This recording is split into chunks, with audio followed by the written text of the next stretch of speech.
നിങ്ങൾ ചൂസ് ചെയ്യാൻ പോകുന്ന കരിയറിന് ഭാവിയിൽ സ്കോപ്പ് ഉണ്ടോ എന്ന് എങ്ങനെ മനസ്സിലാക്കാം? ഇതിന് 3 ക്ലിയർ സൈൻസ് ഉണ്ട്.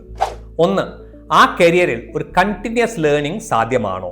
ഒരു ജോബ് അല്ലെങ്കിൽ കരിയർ നിങ്ങളെ പുതിയ സ്കിൽസ് പഠിപ്പിക്കുന്നില്ലെങ്കിൽ അത് ലോങ് ടേമിൽ റിസ്കിയാണ്. കാരണം ഫ്യൂച്ചറിൽ സർവൈവ് ചെയ്യുന്നത് പുതിയ സ്കിൽസ് പഠിക്കാൻ പറ്റുന്നവരാണ്.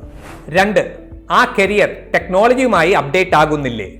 AI, ഓട്ടോമേഷൻ, ഡിജിറ്റൽ ടൂൾസ് ഇതൊക്കെ എല്ലാ ഫീൽഡ്സിലും വരുന്നു.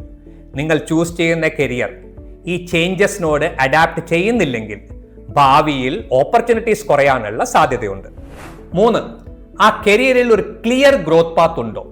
നിങ്ങൾ ഒരു കോഴ്സ് പഠിക്കുന്നു, പക്ഷേ അതിനുശേഷം അതിൽ എന്തൊക്കെ ജോബ് ഓപ്പർച്യൂണിറ്റീസ് ഉണ്ട്?